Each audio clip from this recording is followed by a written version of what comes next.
Εις το όνομα του Πατρός και του Υιού και του Αγίου Πνεύματος. Αμήν. Βασιλεύ ουράνιε παράκλητε, το πνεύμα της αληθείας, ο πανταχού παρών και τα πάντα πληρών, ο θησαυρός των αγαθών και η ζωή χορηγός, ελθέ και σκήνωσον εν ημίν και καθάρισον ημάς από πάσης κυλίδος και σώσον αγαθές της ψυχάς ημών. Καλησπέρα αγαπητοί Χριστό αδελφοί. Καλώς ήρθατε στην καινούργια μας εκπομπή, η πύλη της αγάπης, που θα παρουσιάζουμε 2 με 3 φορές το μήνα, εγώ, ο Αριστοτέλης και ο συνεργάτης μου Κυριάκος. Εύχομαι να είστε καλά όλοι όσοι μας ακούτε και αυτοί που δεν μας ακούνε. Όπου και αν βρίσκεστε, σε όλα τα μήκη και πλάτη της γης. Να έχετε ειρήνη μέσα στην καρδιά σας, να έχετε αγάπη προς τον αδελφό σας, να κάνετε ό,τι μπορείτε για την ψυχή σας, ώστε να φτάσετε στην ένωση με το Θεό. Σε αυτή την εκπομπή θα λύνουμε τους προβληματισμούς και τις απορίες του σύγχρονου ανθρώπου περί του Θεού, περί του χριστιανισμού, περί της αγάπης. Μέσα από αυτή την εκπομπή θα προσπαθήσουμε με κάθε τρόπο που περνάει από το χέρι μας να δυναμώσουμε την πίστη σας και να καλλιεργήσουμε το χωράφι της ψυχής σας, ώστε να σας φέρουμε κοντά στο Θεό. Αυτά είχα να πω. Τώρα το λόγο έχει ο συνεργάτης μου. Γεια σου Κυριάκο. Γεια σου Αριστοτέλη. Καλησπέρα και σε εσάς αγαπητοί μου φίλοι. Καλώς ήρθατε στην καινούργια σας εκπομπή. Εύχομαι να σας κάνουμε καλή συντροφιά και να προσπαθήσουμε όσο περνάει από το χέρι μας, όπως είπε και ο συνάδελφός μου Αριστοτέλης, να δυναμώσουμε την ψυχή σας και να σας κάνουμε ένα με το Θεό. Να πούμε επίσης, αγαπητοί μου αδελφοί, ότι όλες οι ερωτήσεις που έχετε σχετικά με την εκπομπή, αλλά και δικές σας προσωπικές ερωτήσεις, θα μπορούν να απαντηθούν μέσω του email της εκπομπής μας, pili-agapis@gmail.com.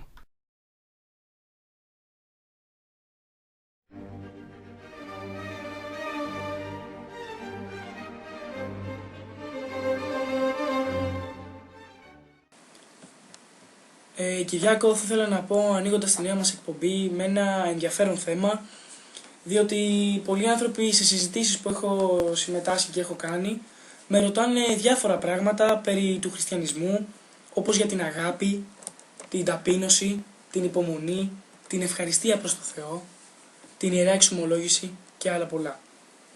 Γιατί πιστεύεις θα ήταν καλό να μιλήσουμε σήμερα στην εκπομπή μας? Πιστεύω ότι επειδή σήμερα είναι η πρώτη μας εκπομπή, Ναι. θα ήταν καλό να μιλήσουμε για ένα επίκαιρο θέμα που απασχολεί πολύ τους ανθρώπους, την ευχαριστία του ανθρώπου προς τον Θεό. Εσύ τι λες? Ναι, ας μιλήσουμε για αυτό το θέμα, είναι ενδιαφέρον. Θα Έτσι ήθελα να να πω- ξεκινήσουμε και την άλλη μας εκπομπή με ένα καλό θέμα. Θα ήθελα να πω λίγα πράγματα που λέει και ο Απόστολος Παύλος, ο οποίος μας λέει στην προς Θεσσαλονικής επιστολή του: «Πάντοτε χαίρετε, αδιαλείτως προσεύχεστε, εν παντί ευχαριστείτε. Τούτο γάρ θέλημα Θεού εν Χριστώ Ιησού εις ημάς». Εν παντί ευχαριστείτε. Για τα πάντα να ευχαριστούμε. Για όλα να ευχαριστούμε το Θεό. Για όσα μας δίνει. Και για τα καλά και για τα άσχημα. Και για όλες τις ευεργεσίες. Και μετά στο τέλος μας λέει ότι αυτό το να ευχαριστούμε το Θεό είναι το θέλημα του Χριστού σε εμάς, που παρήγγειλε σε εμάς. Αλλά αυτό δεν έχει τόσο πολύ αντίκτυπο στην κοινωνία μας. Εσύ τι λες? Εγώ πιστεύω ότι πολλοί άνθρωποι δεν ευχαριστούν το Θεό. Βεβαίως, είναι πάρα πολύ σημαντικό να ευχαριστούμε το Θεό για τα καλά που μας δίνει, για την υγεία μας, την ευτυχία μας, όλα. Και να μην ζητάμε μόνο πράγματα. Ναι. Να μην τον παρακαλούμε δηλαδή, δώσε μου εκείνο, δώσε μου το άλλο. Να λέμε ένα ευχαριστώ για αυτό που μας δίνει. Θα ήθελα να πω, Εσύ τι λες? ναι, θα ήθελα να πω πες πάνω μας. σε αυτό μια ιστορία από το Γεροντικό, Το Γεροντικό, να πούμε, είναι ένα βιβλίο χριστιανικό με ιστορίες γερόντων. ναι, που ήταν ένας γέροντας, πολύ ενάρετος και σε μεγάλα πραγματικά ύψη. Και ο Θεός έστειλε έναν άγγελο να του δείξει κάτι. Ένα βράδυ ήταν στο δωμάτιό του και ήρθε ένας άγγελος και του είπε: «Έλα μαζί μου γέροντα». Και ο άγγελος τον πήγε σε έναν δρόμο πολύ μακρύ, όσο βλέπει το μάτι και ακόμα περισσότερο. Και αριστερά και δεξιά του δρόμου υπήρχαν δωμάτια. Πήγαινε στο πρώτο δωμάτιο και εκεί πέρα ήταν πολύ μεγάλο αυτό το δωμάτιο και δουλεύανε πολλοί άγγελοι με πολλά ταχυδρομικά γράμματα. Και ο γέροντας ρωτάει τον άγγελο, τι κάνουν εδώ τόσοι άγγελοι, τι είναι αυτά τα γράμματα? Και ο άγγελος αποκρίθηκε, εδώ έρχονται τα αιτήματα των ανθρώπων προς το Θεό και οι άγγελοι τα επεξεργάζονται. Πηγαίνουν και στο δεύτερο δωμάτιο, όπου δούλευαν πολλοί άγγελοι με πολλά γράμματα. Εξίσου μεγάλο το δεύτερο δωμάτιο με το πρώτο. Και ρωτάει πάλι ο γέροντας τον άγγελο, τι γίνεται σε αυτό το δωμάτιο? Και λέει, εδώ πέρα λέει είναι η απαντήση των αιτημάτων του Θεού προς τους ανθρώπους. Και πηγαίνουν και σε ένα τρίτο δωμάτιο. Και εκεί πέρα αυτό το δωμάτιο ήταν πολύ μεγάλο, τεράστιο, πολύ πιο μεγάλο από τα άλλα δύο πρώτα. Και δούλευε μόνο ένας άγγελος με λίγα γραμματάκια. Και ρωτάει ο γέροντας τον άγγελο, λέει, γιατί λέει αυτό είναι τόσο μεγάλο δωμάτιο, πιο μεγάλο από τα άλλα δύο, και δουλεύει μόνο ένας άγγελος με λίγα γράμματα? Και ο άγγελος του λέει ότι αυτά τα γράμματα είναι οι ευχαριστίες των ανθρώπων προς τον Θεό. Βλέπετε αγαπητοί μου αδελφοί ότι αυτό μας δείχνει ότι οι άνθρωποι ευχαριστούν τον Θεό για αυτά που έχουν. Αυτό ήθελε να δείξει το Θεός με τον άγγελο. Κυριάκο, από αυτό καταλαβαίνουμε το πόσο σημαντικό είναι να ευχαριστούμε τον Θεό, όπως είπαμε και πριν. Γι' αυτό και όλας ο Θεός έστειλε τον άγγελο στο γέροντα για να του δείξει, ναι, ότι οι άνθρωποι δεν ευχαριστούν τον Θεό και είναι πολύ σημαντικό. Ναι. Και φυσικά ο άγγελος μετά το διέδωσε στους αδελφούς του τριγύρω.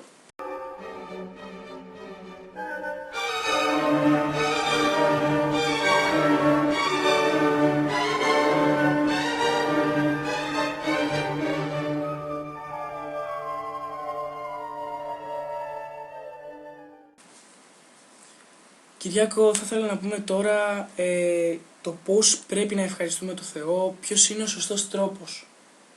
Πες. Θα ήθελα να πω ότι πρέπει να τον ευχαριστούμε καταρχήν και στις χαρές και στις λύπες, αλλά επειδή είμαστε άνθρωποι ακόμα άπειροι, θα πρέπει να τον ευχαριστούμε πρώτον στις χαρές και αργότερα που θα έχουμε φτάσει σε μεγαλύτερα πνευματικά ύψη, να τον ευχαριστούμε και στις λύπες. Είναι σημαντικό και στις λύπες, μπορεί να είμαστε στεναχωρημένοι, νευριασμένοι και λυπημένοι. Αλλά άμα τον ευχαριστήσουμε τον Θεό θα μας δείξει το σωστό δρόμο για να φύγουμε από αυτή τη στεναχώρια. Μάλιστα, έχεις δίκιο. Και να πω ότι κάποιοι γεροντάδες από το Άγιο Όρος λένε ότι τραπέζι που ξεκινάει και τελειώνει με προσευχή και ευχαριστία προς τον Θεό, ποτέ δεν θα του λείψει τίποτα, εννοώντας ότι όχι θα τα έχει όλα, αλλά θα έχει να φάει αυτό που πρέπει. Πολύ σωστό, Κυριακό, πάρα πολύ σωστό αυτό που είπες. Θα ήθελα να πω ότι και εμείς σήμερα θα ευχαριστήσουμε τον Θεό που κάνουμε αυτή την εκπομπή. Ναι, και την κάνουμε για όλους εσάς και εμάς, γιατί πρέπει να μάθουμε και εμείς και εσείς μέσα από αυτή την εκπομπή και πρέπει να βοηθήσουμε ο ένας τον άλλον. Μάλιστα, και θα τον ευχαριστούμε πάντα. Και το πρωί που σηκωνόμασταν να λέμε, που ανοίξαμε τα μάτια μας, γιατί πολλοί και μέσα στον ύπνο τη νύχτα πεθαίνουν πόσοι άνθρωποι και εμείς ανοίξαμε τα μάτια μας. Να τον ευχαριστούμε γι' αυτό, που πηγαίνουμε στη δουλειά μας, που έχουμε ένα ποτήρι νερό, που έχουμε ένα πιάτο φαγητό να φάμε. Άλλοι δεν έχουνε. Στην Αφρική δεν έχουνε. Στην Αφρική δεν έχουνε, στις τρίτες χώρες δεν έχουνε. Και ειδικά να πούμε ότι στην Αφρική τα παιδιά και γενικά οι άνθρωποι πεθαίνουν από τη δίψα πραγματικά κάθε μέρα, Κυριάκο. Ναι, και βλέπεις τα παιδάκια και εικόνες που έχουν στο ίντερνετ με κοιλιές φουσκωμένες και από την πείνα. Αυτοί δεν έχουν τίποτα. Εμείς όμως που έχουμε έστω ένα πιάτο φαγητό, δεν μπορούμε να πούμε ένα ευχαριστώ. Να λέμε ένα δόξα απλό ευχαριστώ, ακριβώς, ναι. Να λέμε δόξα τω Θεώ. Και αυτό, και να μην γκρινιάζουμε ότι έχουμε ένα και δεν έχουμε δύο. Άλλοι δεν έχουν κανένα. Οπότε να λέμε αυτό. Και το βράδυ που κοιμόμαστε, που πέρασε καλά η μέρα μας. Ακριβώς, ναι. Να τον ευχαριστούμε για ό,τι μας δίνει. Και για τον αέρα που αναπνέουμε. Και για τα μάτια που έχουμε και βλέπουμε τον κόσμο. Άλλοι είναι τυφλοί και δεν βλέπουν. Άλλοι δεν ακούνε. Άλλοι δεν μιλάνε. Άλλοι έχουν νοητικά προβλήματα. Άλλοι δεν έχουν χέρια, πόδια, είτε γενετήσει είτε έχοντας κάποιο ατύχημα. Ναι, Κυριακό, όντως αυτό είναι λυπητερό να το ακούς. Είναι ενώ λυπητερό να ακούς έναν άνθρωπο που να έχει πρόβλημα, δηλαδή ας πούμε να μην μπορεί να ακούσει, να δει, να μιλήσει. Είναι όντως ένα πράγμα που το ακούς και στεναχωριέσαι. Βέβαια μερικές φορές είναι και άνθρωποι που ακούνε αυτά τα πράγματα ή τα βλέπουν ζωντανά μπροστά τους και δεν δίνουν σημασία, κοροϊδεύουνε, γελάνε. Δεν ξέρω, αυτό είναι πάρα πολύ άσχημο. Τι έχεις να πεις γι' αυτό? Ναι, αυτό είναι πολύ άσχημο. Αλλά θα ήθελα να πω ότι ακόμα και οι άρρωστοι που είναι σε αυτό το στάδιο της ζωής τους και έχουν λύπη, στεναχώρια, πρέπει να ευχαριστούν τον Θεό ακόμα και σε αυτό το στάδιο που είναι. Γιατί ήξερα μια ιστορία που μου έχουν πει, μια ιστορία που μου έχουν πει, συγγνώμη. Ήταν μια γυναίκα η οποία είχε καρκίνο και οι γιατροί της είχαν πει ότι σε 6 μήνες το πολύ θα πεθάνει. Και αυτή δοξολογούσε το Θεό, εξομολογιότανε, κοινωνούσε, νίστευε, έκανε πνευματική ζωή. Και αυτή η γυναίκα ζει ακόμα και έχουν περάσει 10 χρόνια. Και γιατί απορούνε πώς αυτή η γυναίκα ζει. Είναι αδύνατο, λένε, να ζει. Εμείς είχαμε δώσει 6 μήνες. Πώς είναι 10 χρόνια και ζει τώρα? Ένα μεγάλο θαύμα, αδελφοί μου, ότι όταν ευχαριστούμε τον Θεό, ο Θεός δεν μας αφήνει έτσι. Και πρέπει πάντα να ζητάμε το ελεός Του και να Τον ευχαριστούμε για αυτά που μας δίνει. Ακριβώς, είναι πάρα πολύ σημαντικό αυτό, Κυριάκο, να ευχαριστούμε τον Θεό ακόμα και στην πιο δύσκολη στιγμή της ζωής μας. Ακόμα ένα βήμα πριν το θάνατο. Να ευχαριστούμε τον Θεό για να Τον παρακαλάμε. Γιατί μπορεί αυτό να είναι μια δοκιμασία. Και αν δείξουμε ότι είμαστε πιστοί και Τον ευχαριστούμε, τότε μπορεί να μας λυτρώσει και να μην γίνει αυτό.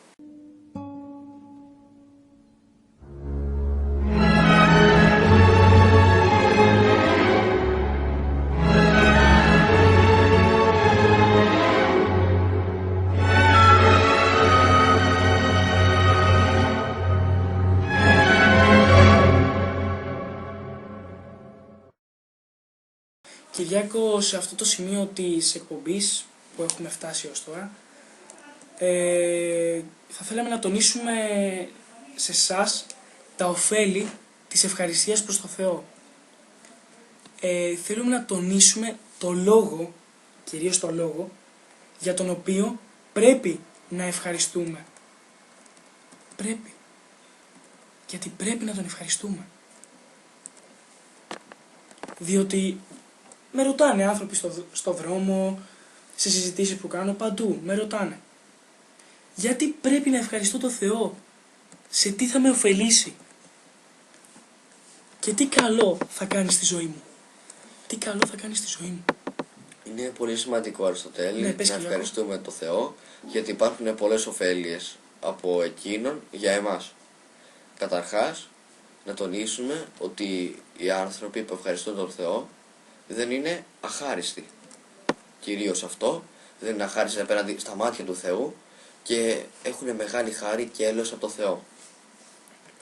Ακόμα αυτοί οι άνθρωποι οι οποίοι ευχαριστούν τον Θεό, ο Θεός τους έχει πάντα μπροστά Του και τους βοηθάει. Επίσης υπάρχουν οι άνθρωποι οι οποίοι ευχαριστούν τον Θεό, αλλά δεν κάνουν πνευματικό αγώνα και δεν θα πάρουν αυτή τη χάρη. Γιατί δεν θα πάρουν τη χάρη αυτή, Κυριακό? Πες μου.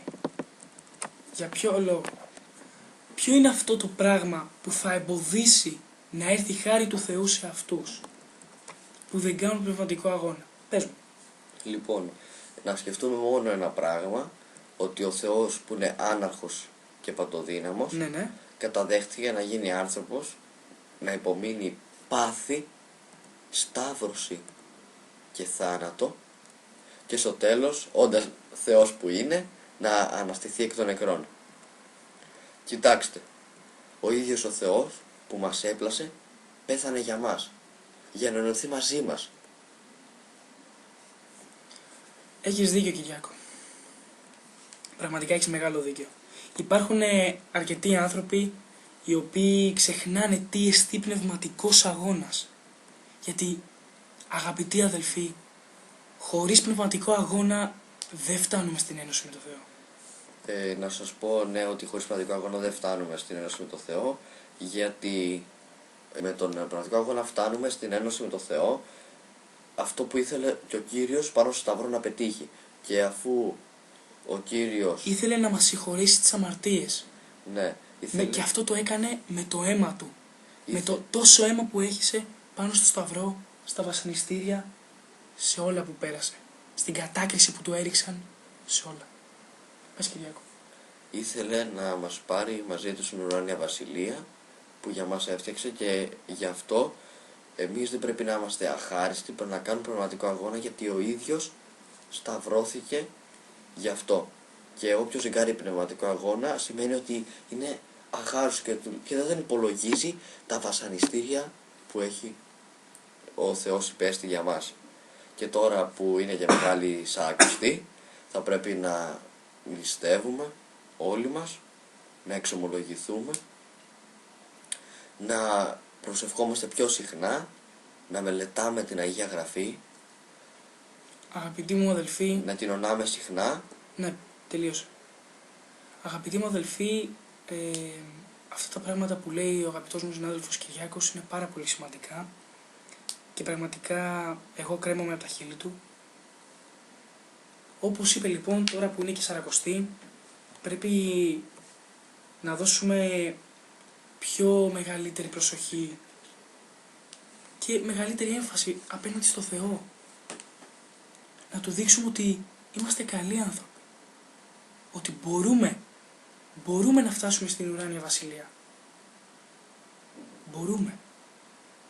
Φυσικά και με το έλεος και τη χάρη του, έτσι. Εμείς Εννοείται. είμαστε άνθρωποι χτιστοί. Κοίταξε Κυριάκο, να σου πω κάτι, δεν υπάρχει δεν μπορούμε, υπάρχει μόνο δεν θέλουμε. Ναι.